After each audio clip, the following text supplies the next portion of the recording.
Bonjour à toutes et à tous et bienvenue sur Radio Clé de Vie dans cette émission, l'émission Philosophie, émission numéro 2, où j'ai l'immense plaisir de vous recevoir à nouveau aujourd'hui pour cette fois parler d'un thème qui me plaît particulièrement parce que finalement j'ai l'impression de revenir à mes premiers amours, il s'agit de l'EFT.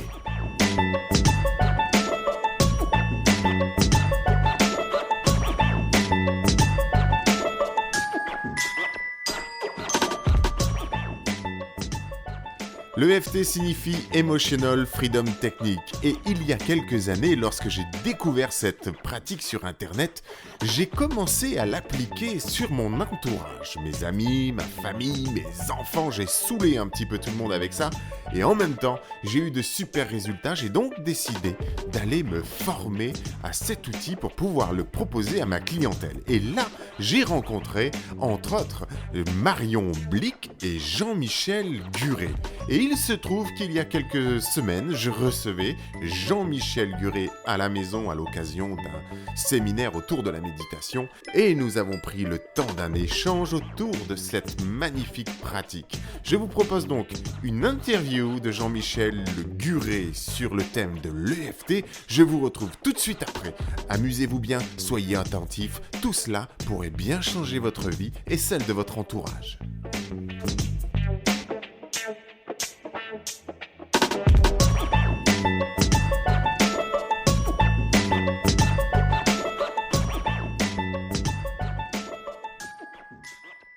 Je reçois Jean-Michel Guret, on va parler d'EFT. Tu es donc psychothérapeute, fondateur et président de l'Institut français de psychologie énergétique clinique, auteur et conférencier.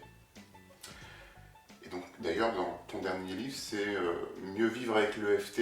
Et puis il y a le petit livre sur l'EFT que tu as écrit à plusieurs mains là avec. Oui, on était 8 à publier le petit livre de l'EFT aux éditions First. Qui est en fait un ouvrage assez étonnant parce qu'il est microscopique, il tient dans une poche. En réalité, il fait 150 000 signes, il y a énormément de choses dedans et on couvre beaucoup d'aspects de la vie de tous les jours. On parle de comment bien sûr employer l'EFT, qu'est-ce que c'est que les émotions, on parle également du stress. On parle de l'utilisation de l'EFT sur des problèmes de physique, de douleur, sur l'emploi de l'EFT avec les enfants, dans les couples, mais aussi pour dépasser des croyances limitantes, pour booster ses performances. Enfin, voilà, c'est pratico-pratique, c'est petit mais costaud, quoi, comme on dit. Hein. Voilà. Il est complet, c'est vrai. Tout à fait, il est c'est complet. Et en plus, il ne coûte que 2,99€. Ah oui, c'est pas négligeable, c'est vrai. 1,99€ en version Kindle. Kindle, d'accord, ok. On va reparler de toute façon de ces actus-là. Donc on va parler de l'EFT. Je propose de faire simple quelque part. Comment tu expliquerais l'EFT, par exemple à un enfant de 10 ans, comment tu lui expliques ça? Alors déjà ce qu'il faut dire c'est que EFT ça signifie Emotional Freedom Technique, donc qu'on peut traduire par technique de libération émotionnelle. Eh bien alors un enfant de 10 ans ça tombe très bien parce que là je suis en train de finir un ouvrage qui va sortir au mois d'août, c'est justement comment utiliser l'EFT avec les enfants. Eh bien, avec des enfants assez petits, ce que je leur explique, c'est qu'à l'intérieur d'eux, il va y avoir des émotions qui se manifestent et des fois ces émotions se bloquent. Et en fait, je leur explique, j'ai emprunté ça à une amie psychologue qui s'appelle Marie Descitres et qui utilise cette métaphore des petites portes. En fait, on leur dit qu'on fait toc-toc à chacune des petites portes sur le corps et qu'il y a une porte qui est en lien avec une émotion et que cette porte va s'ouvrir et permettre de faire diminuer la pression. Ah, c'est sympa comme métaphore. Ouais. Et donc, voilà, je trouve que cette idée, cette image passe très très bien avec les petits. Ouais. Donc en fait, qu'est-ce qu'on fait quand on fait l'EFT? Eh bien, on va s'en servir par exemple dans l'instant présent. J'apprends une nouvelle qui me bouleverse, mon émotion se manifeste, je la sens dans mon corps, je vais faire des stimulations sur des points d'acupuncture bien précis, qui sont des points qui se situent à l'entrée ou à la sortie des méridiens. Et en faisant ces stimulations, on va provoquer un ensemble de réactions au niveau du corps et du cerveau et qui va avoir pour conséquence d'apaiser, de contrecarrer en fait l'émotion qui se manifeste dans l'instant. On peut se servir de l'EFT, comme je le disais, sur des problèmes physiques, sur des problèmes émotionnels et sur des souvenirs traumatiques qui se sont engrammés dans le corps. Par exemple, si j'ai vécu un traumatisme il y a une trentaine d'années, ce traumatisme s'est littéralement mémorisé à l'intérieur de mon corps. Ce qui s'est passé, c'est que au moment où j'ai vécu l'événement, j'y ai associé une émotion très forte. Après que cet événement se soit passé, eh bien, le simple fait de m'en rappeler, d'utiliser mes pensées pour revenir sur cet événement-là, va réactiver les émotions. Et à force de renforcer ce phénomène, eh bien, je crée une association, une fusion entre le souvenir et l'émotion. Et en fait, ce souvenir émotionnel se stocke dans mon corps, dans mon inconscient. Et donc du coup, il suffit que dans la vie de tous les jours, je sois confronté à un événement qui me rappelle de manière inconsciente le trauma d'il y a une trentaine d'années, et bien, sans avoir besoin de faire quoi que ce soit, mon corps va remanifester à nouveau l'émotion. Et je me retrouve piégé en fait dans cette espèce de fonctionnement à répétition qui dépasse mon conscient. Qu'est-ce qu'on fait avec l'EFT ? Eh bien, on demande aux personnes de se reconfronter à nouveau à l'événement. Donc on leur dit, quand vous repensez à ce qui est arrivé il y a une trentaine d'années, qu'est-ce qui vous vient en tête ? Donc en fait, on les amène, on va dire, on va les forcer à être dans la pleine conscience, c'est-à-dire à se remettre dans le passé, mais à prendre conscience de ce qui s'active dans leur corps. Et là, les gens vont être capables de nous dire, je ressens une émotion, comme par exemple de la peur. Cette peur est à la fois dans mon ventre, dans ma gorge. Ils vont être capables de quantifier ça sur une échelle de 0 à 10. Et puis même d'avoir accès à toutes les pensées qui se manifestent dans l'instant présent. Et donc, comme leur niveau émotionnel va monter, en fait, on réactive donc ce qui s'est engrammé dans leur inconscient. Souvent, des larmes arrivent où on voit qu'il y a vraiment de l'émotion qui est présente. Et à ce moment-là, eh bien, on va stimuler des points d'acupuncture. Et la stimulation de ces points d'acupuncture va entraîner dans le corps une réaction d'apaisement, de désactivation des zones qui sont en lien avec la peur. En réalité, ce qu'on crée, c'est une sorte d'incohérence.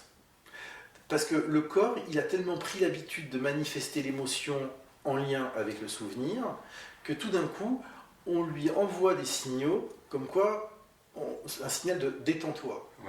Le corps se détend, alors qu'il est activé. Ça crée une sorte de bug. D'ailleurs, c'est très marrant, très surprenant, et de nombreux thérapeutes soulignent ce phénomène, c'est que les gens sont surpris, tout d'un coup, de ne plus ressentir l'émotion à laquelle ils étaient habitués. Et donc, en fait, voilà, il y a un contre-conditionnement, un déconditionnement, une déprogrammation de l'émotion en lien avec le souvenir traumatique. Et quelle que soit la date du souvenir, j'ai envie de dire, que ce soit il y a 30 ans, que ce soit passé ou hier, quoi. C'est aussi efficace. Si ça s'est passé hier, c'est sûr que ça va passer très rapidement.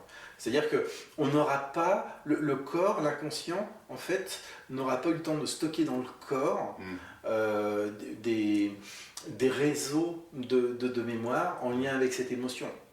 C'est normal d'être chamboulé, on a eu un choc émotionnel violent. Très souvent, d'ailleurs, on fait ça naturellement. On est brassé pendant quelques jours, et puis après ça se calme.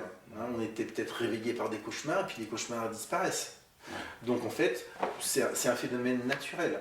Il y a seulement un pourcentage de personnes qui n'arrivent pas à avoir ce phénomène naturel, et donc qui peuvent développer un état de stress aigu. Et si cet état de stress aigu perdure au-delà de 30 jours, là on va parler d'état de stress post-traumatique. Alors pour que les gens comprennent bien, les gens qui ne connaissent pas du tout cette technique-là, l'EFT, concrètement, ça consiste en quoi? Donc on stimule des points qui sont bien précis. Comment tu peux expliquer ça? Il y a une ronde, on appelle ça une ronde, bien particulière, qui correspond à quoi? Quel point correspond à quoi? Pourquoi ces points-là? Et comment ça se passe en fait à l'intérieur de mon corps? cette réponse de relaxation, etc. Alors, ce que je disais, et ce qui est important au départ, c'est de cibler un événement. C'est-à-dire que si on veut travailler sur un problème dans sa globalité, l'EFT n'est pas la meilleure technique pour faire ça.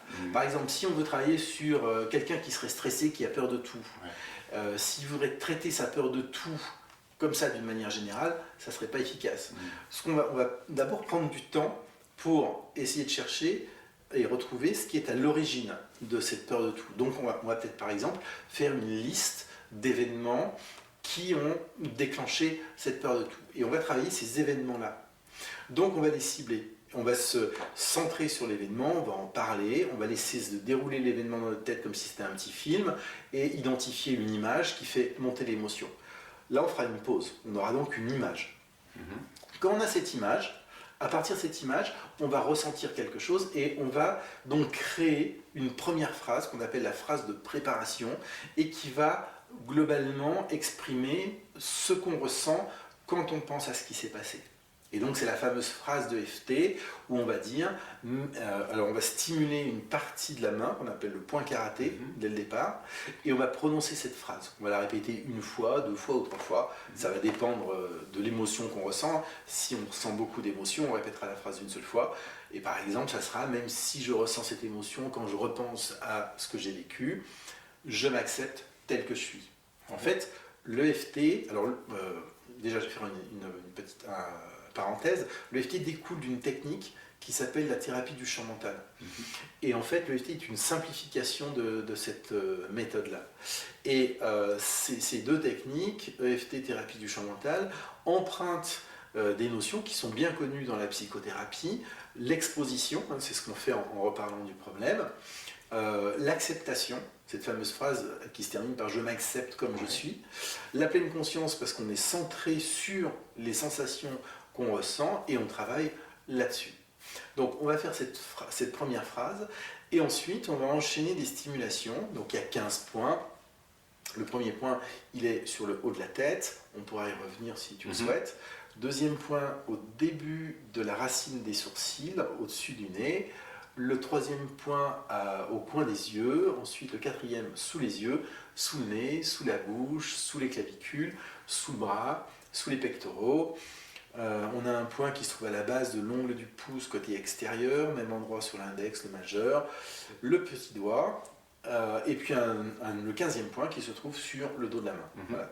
Donc ces points, en réalité, ils ont été choisis de manière arbitraire par Roger Callahan, qui est le créateur de la méthode de la thérapie du champ mental, en fonction de leur facilité de stimulation. Donc ils sont soit au début des méridiens, soit à la fin des méridiens. Et donc la stimulation répétée de ces points va créer en fait des charges électriques qui vont parcourir ces méridiens. Donc en fait, on parle des méridiens, ce sont les mêmes que les Chinois ont tracés, imaginés il y a de ça 5000 ans, et c'est le long de ces méridiens que se trouvent les points d'acupuncture qu'on va stimuler en plantant des aiguilles. Sauf que dans le FT, comme dans la thérapie du champ mental, on n'utilise pas d'aiguilles, on utilise simplement nos doigts. Nos doigts, en fait, on va donc faire des sortes de petites percussions, des tapotements, on pourrait dire aussi, sur les points. La structure de la peau et les tissus conjonctifs est cristalline. Donc quand on va avoir la percussion, c'est-à-dire on va générer un écrasement de ces cristaux, et l'écrasement de ces cristaux va produire une charge piézoélectrique. Et cette charge piézoélectrique va vivre dans le corps et va circuler le long de la voie de moindre résistance. Et justement, à l'intérieur des méridiens d'acupuncture, la résistance électrique est très très faible. Et donc, ils vont suivre ce trajet.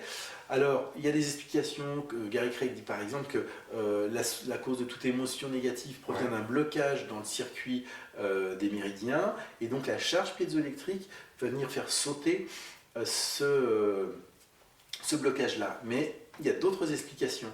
Et d'autres chercheurs ont observé qu'il y a une désactivation des zones qui sont en lien avec la peur au niveau cérébral. Il y a une étude très sérieuse qui a été menée pendant 10 ans à la faculté de médecine d'Harvard, où on a observé que la stimulation de points d'acupuncture justement déconnecte les zones en lien avec la peur. Donc c'est ça qui crée cette espèce d'incohérence. À la fois on active la peur, mais comme si on appuyait sur l'accélérateur et après sur le frein en même temps, et donc ça cale, ça redémarre, et petit à petit on déprogramme ça.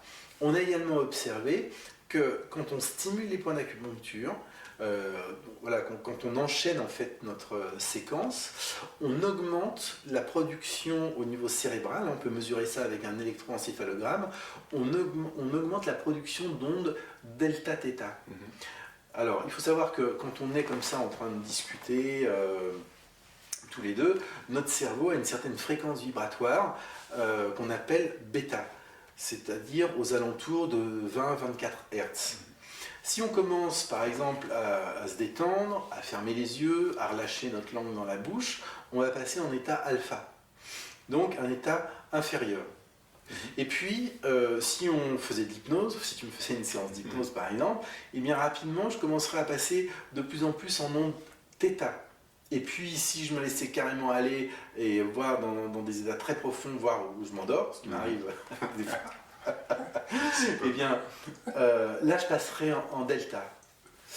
Et on a observé, certains chercheurs aux États-Unis ont observé que la stimulation répétée de ces points d'acupuncture qu'on utilise en EFT augmente la production d'ondes delta-theta, ce qui est une action sur la reconnexion des mémoires sur le long terme. Donc en fait, ça amplifie l'action qui va être faite. Il y a même des théories qui disent qu'apparemment, ça reste à prouver, mais comme on active un réseau de mémoire qui s'est engrammé depuis de longues nattes, les stimulations arriveraient même à déconnecter les synapses. Ah oui. C'est-à-dire que par exemple, si on fait du coaching ou de l'hypnose et quelqu'un veut développer sa capacité à parler en public et qu'il a vécu dans le passé une difficulté en lien, par exemple, à l'âge de 7 ans, on s'est moqué de lui, son prof s'est moqué de lui, son instituteur se moque de lui devant toute la classe rigole, ça devient vraiment quelque chose qui est très difficile, où il a ressenti de la honte, il a été humilié, etc.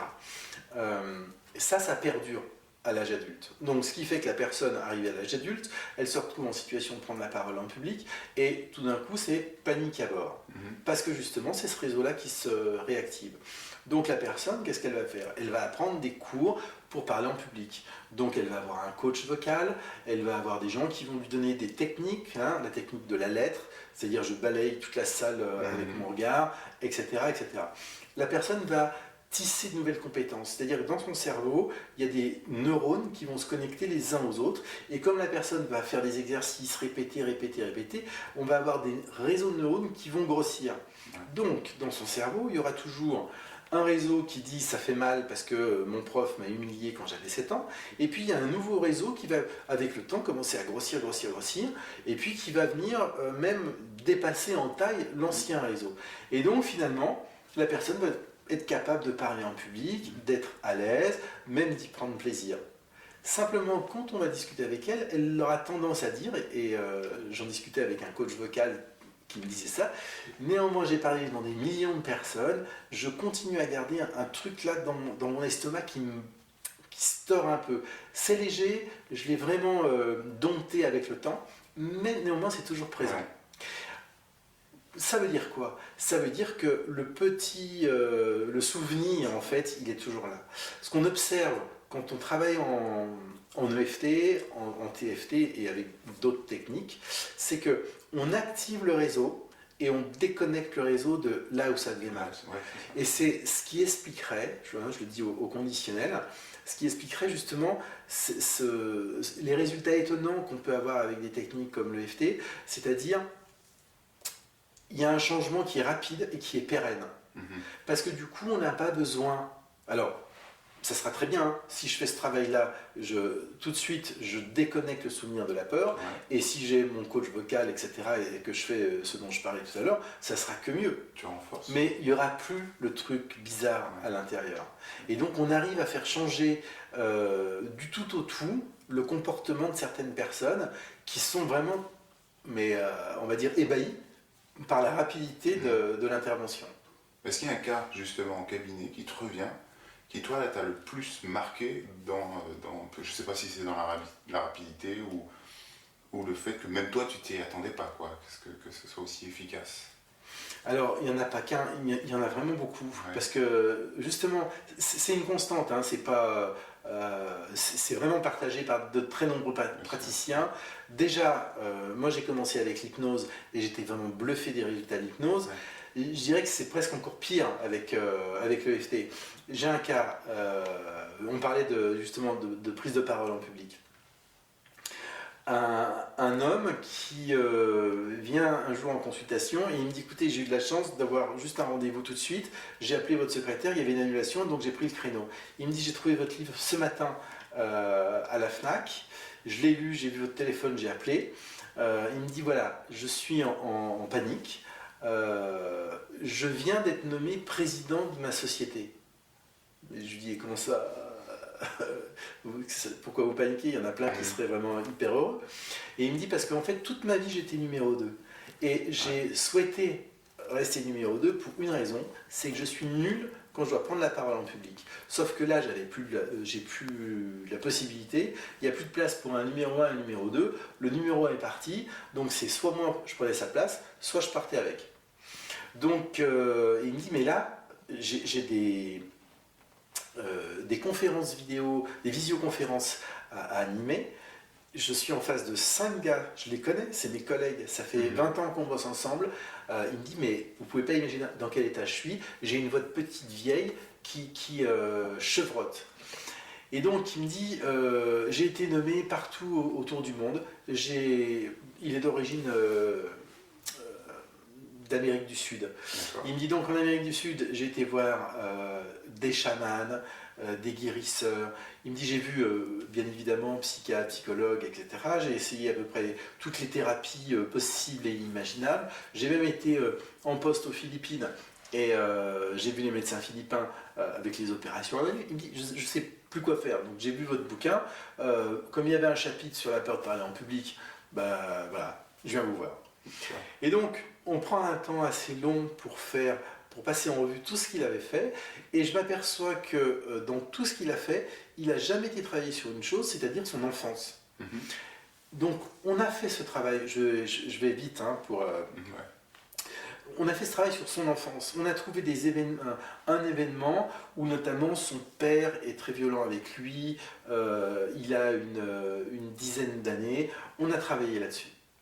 Il est revenu la deuxième fois, et il me dit je suis venu juste pour qu'on discute, parce que c'est incroyable. Là, j'ai quitté votre cabinet, j'avais ma séance, j'avais ma conférence. Ouais. Eh bien, mes collègues m'ont rappelé derrière et ils m'ont dit mais qu'est-ce qui t'arrive? Il m'a dit, vous vous rendez compte, j'ai même fait de l'humour. Et en fait, voilà, on a juste été, enfin c'est une métaphore, hein, mais juste été enlever l'écharde là où ça faisait mal. Et j'ai l'impression qu'il avait dû mettre des pansements et des pansements autour de l'écharde, il suffisait juste d'enlever l'écharde. Donc ça nécessite d'identifier l'événement. Ça peut prendre du temps quand même parfois. Et puis en plus, c'est pas toujours conscient. Alors, il y a d'autres techniques qui font pas partie de l'EFT, qu'on enseigne nous à l'IFPEC, et qui permettent justement d'identifier, de retrouver l'événement, même quand on n'en a pas conscience. D'accord. C'est-à-dire que, comme on sait maintenant, les neurosciences nous montrent qu'un adulte sain, à l'âge de 35 ans, fonctionne à 95% du temps grâce ou à cause de ces mécanismes inconscients qui sont stockés dans le corps. Puisque on a maintenant l'habitude de confondre le corps et l'inconscient, eh bien autant aller chercher l'information directement là où elle se trouve, c'est-à-dire dans le corps. Pour ça, on utilise des tests qui nous permettent d'avoir des réponses immédiates sans passer par le conscient. Donc que la personne sache ou pas où est l'origine de son problème, peu importe, son corps le sait. Donc c'est ça qu'on utilise nous dans nos formations, et donc c'est un outil préalable à la pratique de l'IFPEC, mais ça multiplie les résultats, l'efficacité des résultats de cet outil-là. Tu parlais d'hypnose et je trouve, moi dans la pratique de l'EFT, puisque j'ai été me former justement avec toi, hein, et donc je connais bien ces outils, mais je trouve que justement c'est hyper complémentaire à l'hypnose. Tout à fait. Ça se marie super bien, mais en soi, le FT, quelque part, quand on stimule ces points d'acupuncture, là, c'est quelque part une induction déjà. Oui. Et quand tu l'expliques, il y a vraiment ça, ce que j'entends, c'est vraiment ce mariage entre les TCC, les thérapies comportementales et cognitives. Je vais enlever le chat qui est en train de manger le micro. Et donc déjà, cette capacité de pouvoir faire une induction juste en stimulant, et comme on verbalise en même temps, je trouve intéressant les recadrages qui se font et toutes ces choses-là. Alors c'est ça qui est extrêmement intéressant, et moi je le dois aussi à l'apport de l'hypnose. Hein. Il y a certaines personnes qui vont essayer de faire une comparaison entre les deux. Je trouve ça inutile. C'est vraiment deux outils qui se complètent tellement bien, mais que même justement il y a des fois du mal à voir où est la frontière. Parce que comme je disais, quand on stimule les points, on produit des ondes delta-theta, ce qu'on recherche justement quand on fait une induction d'hypnose. Donc on peut très bien faire de l'EFT dans l'hypnose, de l'hypnose dans l'EFT. D'autre part, il y a une chose essentielle, c'est que l'EFT permet de travailler sur des traumatismes qui vont se situer au niveau du limbique, c'est-à-dire sur la mémoire émotionnelle qui est implicite, donc qui est vraiment profondément ancrée. Principalement, l'EFT, juste les stimulations, si on fait que ça, on va travailler au niveau du limbique. Mais maintenant, si on utilise des phrases, si on utilise ce qu'on appelle des recadrages cognitifs, eh bien là, on peut travailler aussi sur le néocortex, c'est-à-dire remodifier le sens et aider la personne à aller encore un peu plus vite. Donc en fait, l'outil EFT peut être utilisé d'une manière beaucoup plus complète, à la fois sur le cortex, sur le limbique, bien sûr aussi sur le reptilien, hein, parce que certains points, notamment par exemple le point triple réchauffeur 3, est en lien direct avec le reptilien. Donc on a aussi une sorte de déprogrammation des traumas qui sont le plus profondément enregistrés. Et c'est pas négligeable quand même cette idée de travailler sur les émotions d'une part, effectivement, c'est une technique de libération émotionnelle, et aussi sur toute cette cognition et sur ces croyances installées, et souvent très profondément quand elles sont installées depuis l'enfance. Bon, c'est vrai que de pouvoir changer une croyance, parce que libérer une émotion c'est bien, mais de pouvoir changer la croyance définitivement, c'est aussi l'avantage de l'outil. Alors, je vais y revenir, mais je vais d'abord rebondir sur ce que tu disais. Tu as parlé des thérapies cognitivo-comportementales. Donc moi, dans mon parcours de psychothérapeute, je me suis effectivement formé aux thérapies cognitivo-comportementales. C'est quoi ? Eh bien, c'est un des 4 principaux modèles de conception du patient. Le modèle du patient, c'est quoi ? C'est la manière de concevoir comment fonctionne un individu. Et en fonction de si tu t'appelles Freud ou si tu t'appelles Beck, eh bien, tu voit pas les patients fonctionner de la même manière. Mais peu importe. Ce qui est déjà important, c'est d'avoir une grille de lecture de son patient. Et donc, les TCC nous apportent une méthodologie. Cette méthodologie, elle est partagée par des milliers ou des millions de psychologues dans le monde entier.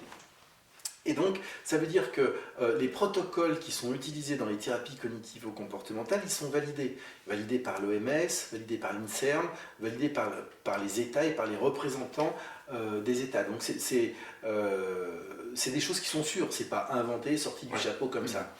Nous, ce qu'on fait à l'IFPEC, c'est qu'on enseigne l'EFT dans ce cadre de thérapie cognitivo-comportementale, technique cognitivo-comportementale.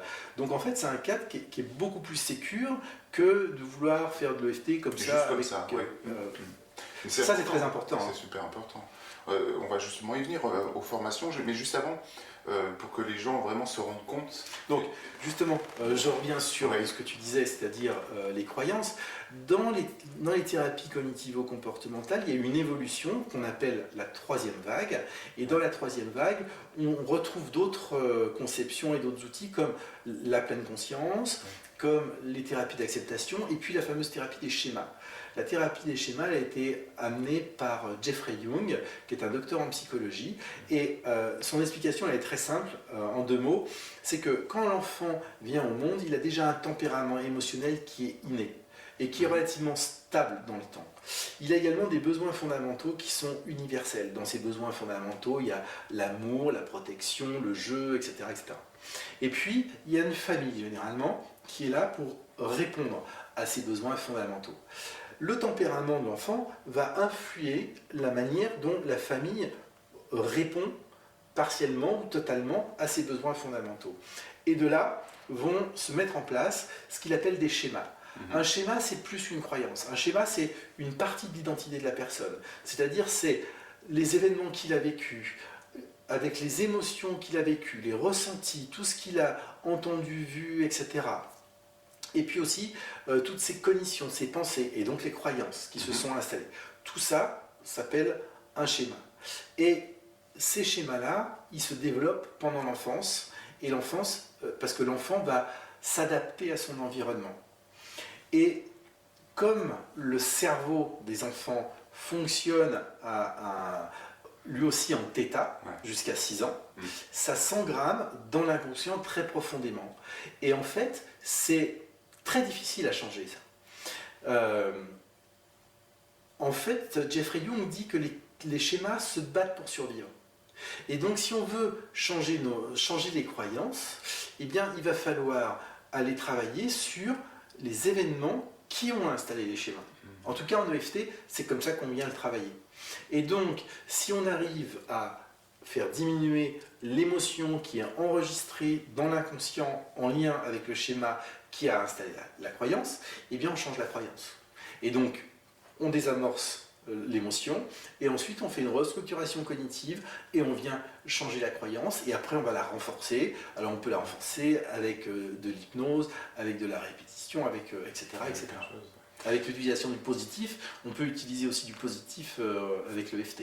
Et ce qui m'amène justement, là, en parlant de l'enfance, etc., ce que moi j'aime beaucoup avec l'EFT, c'est cette capacité à être autonome. Donc, il y a des choses évidemment qu'on peut travailler seul, et d'autres plutôt en étant accompagné par un praticien formé et expérimenté, mais il y a cette notion d'être autonome, et d'imaginer un monde où les enfants, on leur apprend l'EFT, justement, dans les plus jeunes âges, c'est quand même leur permettre d'éviter de se faire une carapace émotionnelle, ou justement un schéma bien costaud qui va les limiter plus tard. Je dirais que ce qu'il faut d'abord apprendre aux enfants, c'est à exprimer leurs émotions. Avant même, parce qu'il y a une tentation, hein, des fois j'entends des praticiens où il y a des accros à l'EFT, hein, moi je ne suis pas du tout un taliban de l'EFT, bien loin de là. Je pense que ce qui est déjà hyper important, c'est accueillir l'émotion. Accueillir l'émotion, c'est-à-dire l'enfant il pleure, on ne va pas lui sauter dessus pour lui faire des stimulations. On va lui dire ok, qu'est-ce que tu ressens, c'est où dans ton corps, etc. Et lui demander s'il peut nommer l'émotion. Si c'est pas la nommer, on va l'aider à nommer l'émotion. Est-ce que tu es triste? Et on ne va pas forcément lui demander pourquoi, parce qu'il aura, suivant son âge, il n'aura pas forcément la capacité de nous expliquer pourquoi, mais on va essayer de développer notre empathie, se mettre à sa place pour comprendre qu'est-ce qui peut se passer. Parce qu'un enfant ne fonctionne pas comme un adulte. Le cerveau de l'enfant n'a rien à voir avec celui de l'adulte, c'est pas un adulte en miniature. Hein. Et donc, c'est un peu l'objet du livre que je suis en train de terminer, d'expliquer, voilà, on va nommer ça. Et puis après, si ça se prolonge, là on va pouvoir se servir de l'EFT et lui montrer. Par exemple, si c'est la tristesse, on lui apprendra que s'il se sent triste, il peut juste stimuler son doigt comme ça, et que ça va l'aider à poser sa tristesse. Mais la tristesse, il y a un film qu'il faut voir, il faut dire aux gens de le voir et encourager les parents à le montrer à leurs enfants, c'est vice-versa. Parce que vice-versa permet d'expliquer d'une manière extrêmement poétique le fonctionnement des émotions et de la mémoire aussi, de la mémoire implicite et explicite, court terme, travail et long terme. Et c'est très intéressant. Comme ça, après, on peut utiliser, justement, il y a un chapitre là-dessus, l'utilisation du film vice-versa pour travailler en EFT avec des enfants. Ouais, c'est vraiment, ce film est vraiment génial hein, pour ça, pour faire le lien, c'est top. Je vais te lancer un défi. Jean-Michel, tu as 2 minutes là parce que j'ai envie que tu en parles de tes formations justement, parce que pour y avoir participé, je trouve que ça vaut le coup vraiment d'en faire profiter. Je sais qu'il y a pas mal de thérapeutes qui vont nous écouter aussi, hein. Mais il y a aussi pas mal de gens qui veulent se lancer, et puis pas mal, parce qu'il y a aussi des gens qui peuvent faire tes formations juste pour un bénéfice personnel. Alors comment ça fonctionne pour venir se former à l'EFT chez toi, à l'IFPEC? Alors, 2 minutes. 2 minutes, c'est chaud, hein. C'est chaud. Alors, en fait, aujourd'hui, l'IFPEC est structuré en fonction de 3 cibles. La première cible, c'est le grand public. Au grand public, on offre des ateliers d'initiation et de découverte qui sont plutôt thématiques. On va travailler par exemple sur l'estime de soi, sur mincir avec l'EFT, etc., etc. On a une approche, donc j'ai un problème et je viens apprendre l'EFT pour moi. Comme tu le disais très justement, un des grands atouts de l'EFT, c'est de rendre les gens autonomes. Ouais. Donc, ils ne sont pas dépendants de leur thérapeute. Donc voilà, ça, première cible. Ensuite, on a une deuxième cible qui est notre cible historique, hein, puisque l'IFPEC s'est construit avec cette cible-là. Ce sont les thérapeutes qui sont déjà en activité. Les psychologues, les psychothérapeutes, les thérapeutes, les psychiatres, etc. C'est aujourd'hui la majorité des personnes que nous formons. Là, les formations sont relativement courtes. Parce que, pourquoi ? Ce sont normalement des personnes qui sont déjà en activité, qui ont déjà une base thérapeutique, qui savent ce que c'est que l'alliance thérapeutique, une anamnèse, etc. Donc à ces personnes-là, on leur transfère l'outil EFT. Ça dépend, on a une formation longue qui totalise 16 jours au total. C'est même relativement court hein, quand même pour apprendre cet outil et notamment apprendre à le pratiquer dans un cadre de thérapie cognitivo-comportementale. Et puis la troisième cible, et c'est nouveau puisqu'on lance cette formation cette année, c'est en fait, pour faire très court, la formation idéale que moi j'aurais aimé avoir quand j'ai démarré dans ce métier-là il y a une quinzaine d'années. En fait, depuis 15 ans, j'ai fait un très grand nombre de formations. Je me forme environ au moins 30 jours par an. Les 2 dernières années, ça a été beaucoup plus chaud que ça, puisque j'ai dû me faire 400 heures de psychopatho. Mais j'ai fait beaucoup de formations, je ne vais pas toutes les citer, mais certaines ont été très utiles, d'autres carrément inutiles, d'autres moyennement utiles. Et puis ce que j'ai observé aussi, c'est que en fait, j'ai fait les choses un peu dans le désordre. J'ai commencé à me former à des outils, l'hypnose, le MDR, la cohérence cardiaque, etc. Et puis après, quand je me suis installé dans mon cabinet, je me suis aperçu qu'il me manquait des billes. J'étais incapable finalement de me dire mais qu'est-ce qu'il a là, le gars en face de moi là. Je le trouvais un peu bizarre, mais je ne savais pas mettre un nom là-dessus. Et puis à l'époque, je ne connaissais pas non plus des superviseurs et des gens pour me coacher et m'aider là-dedans. Donc, ce qu'on a mis en place dans c'est une formation pour des gens qui sont en reconversion et qui n'auraient pas une connaissance préalable de la psychologie. Donc, cette formation se déroule en 3 années. Ce sont des formations 2 jours par mois, un vendredi et un samedi, étalées sur 11 mois de l'année, donc 22 jours. Et on va, la première année, les faire travailler sur eux.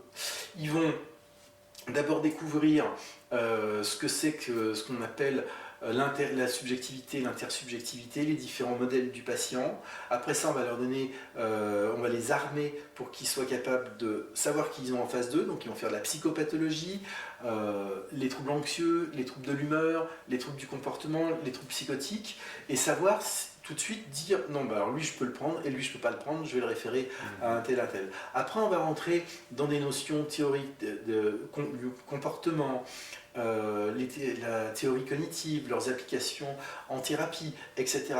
On va structurer, après on va faire une analyse fonctionnelle, on va en venir à l'EFT, on va demander aux gens de travailler sur eux avec l'EFT, on va aussi les encourager et leur demander de travailler avec des thérapeutes à l'extérieur. Toute cette première année, voilà, ils travaillent sur eux, ils acquièrent des bonnes bases, ils vont quand même faire de la pratique, des jeux de rôle également, ils vont être aidés par des lectures, par des cours en ligne, enfin bref, le programme est... un socle solide. Voilà, il y a un socle solide. La deuxième année, ils vont commencer à travailler avec des thérapeutes, pareil, dans un cadre en utilisant des techniques cognitives, émotionnel et énergétique. Ils vont apprendre le Matrix Repainting en deuxième année. Et puis la troisième année, c'est encore un pas plus loin, et c'est vraiment la préparation à l'installation. Là, on va les accompagner également au niveau de la mise en pratique. Parce que, je veux dire, c'est bien, on sait travailler avec un patient, mais notre métier, il est double. Il faut savoir consulter, mais aussi savoir faire venir des personnes chez nous, et aussi dans quel cadre juridique je m'installe, qu'est-ce que je dois faire. Un site internet implique des déclarations à la CNIL, par exemple. Bien, tout ce background indispensable, eh bien, on va leur donner et leur apprendre à s'installer, à devenir autonome en tant que praticien. Où est-ce que les gens peuvent retrouver toutes ces informations? Alors il y a juste aussi, avant que tu nous dises, où est-ce qu'ils peuvent te retrouver sur Internet, quelque chose dont tu m'as parlé là, un petit mot là-dessus. Je crois que ça s'appelle Quantum Way, ce projet, c'est ça? C'est rendre accessibles des informations qui sont a priori faciles à trouver en anglais, oui, mais pas en français. Alors en fait, la thérapie du champ mental, le FT, viennent des États-Unis.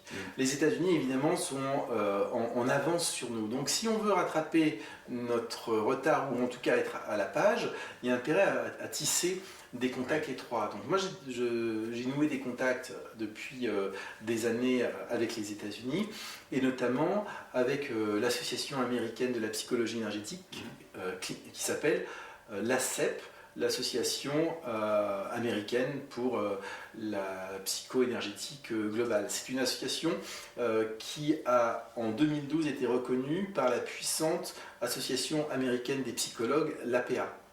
Et donc, ils aident l'ensemble des psychothérapeutes, des thérapeutes psychologues américains à se former à ces thérapies, à la psychologie énergétique et entre autres le FT, mais pas que.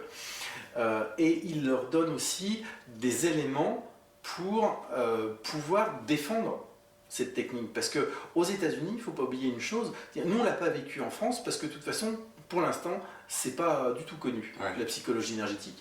De temps en temps, il y a un article ou une émission où on a tendance à dénigrer ça, mais franchement, il n'y a rien à voir avec l'ampleur qu'ils ont connue aux États-Unis.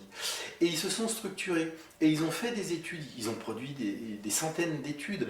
Donc aujourd'hui, maintenant, la question de savoir si ça marche ou pas, ces techniques, elle ne se pose plus. Ça fait vraiment partie des techniques qui sont basées sur des preuves scientifiques. Là, le débat aux États-Unis, c'est plutôt de savoir comment est-ce que ça fonctionne.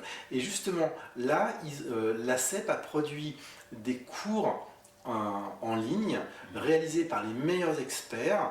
Il y a environ 18 heures de cours. Donc c'est des scientifiques qui expliquent la science derrière la psychologie énergétique. Et donc en fait, on a accès à une somme de connaissances qui est phénoménale. Dawson Church, qui est un ami, qui est un PhD, un chercheur et qui dirige EFT Universe aux États-Unis, me disait que lui, son intervention qu'il fait dans le cadre de cette formation dure 1 heure. Ça nécessitait 100 heures de travail pour lui pour arriver à mettre ça en place.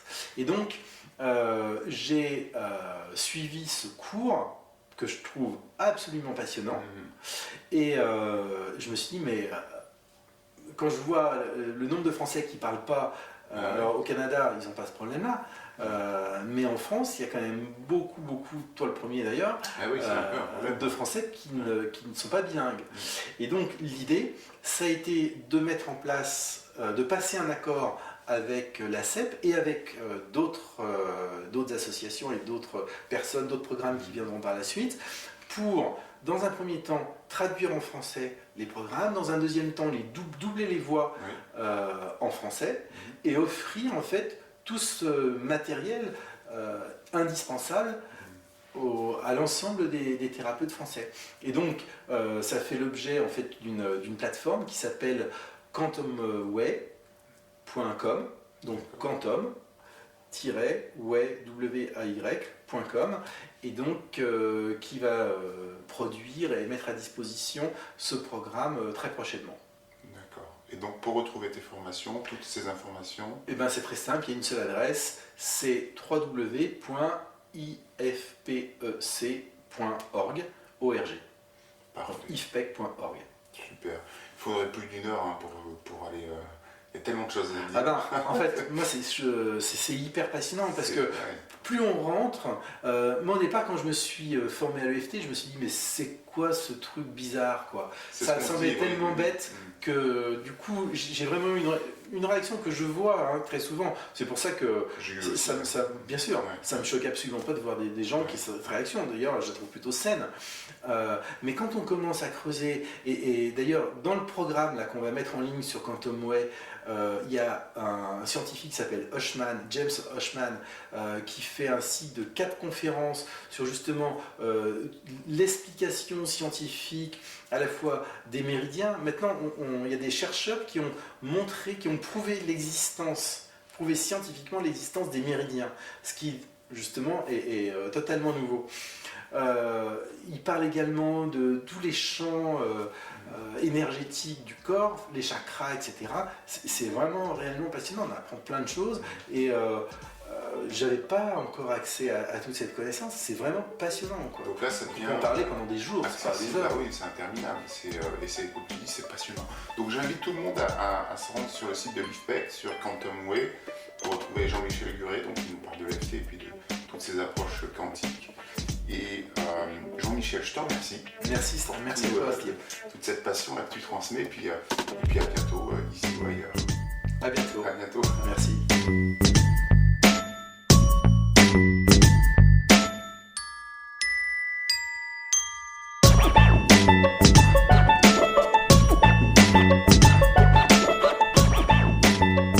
Et bien voilà que cette émission arrive à son terme, chers auditeurs, chères auditrices. Merci d'avoir passé ce temps avec nous. J'espère que vous avez pris bien plaisir à écouter Jean-Michel Guret, que vous avez appris beaucoup de choses et surtout que vous avez eu aussi envie d'aller vers cette pratique qui, croyez-moi, est vraiment, vraiment intéressante et vaut le coup d'être investie. Vous pouvez écouter cette émission en replay, en réécoute comme on dit, en cliquant ou en vous rendant sur la page dédiée à cet effet. Vous pourrez également retrouver le web magazine, la web TV. Quant à moi, je vous donne rendez-vous dans une nouvelle émission de philosophie dès le mois prochain. Et en attendant, on peut se retrouver sur mon blog sur www.philosophie.com. Vous y trouverez des articles à nouveau, des vidéos et même, figurez-vous, des séances d'auto-hypnose qui peuvent vous permettre d'atteindre vos objectifs. Vous trouverez également d'ailleurs, j'en profite pour le dire ici, des vidéos qui vous expliquent comment utiliser l'EFT. Tout y est, faites-vous du bien, faites-vous plaisir, soyez acteur et responsable de votre vie. Quant à moi, je vous retrouve dès le mois prochain. À bientôt.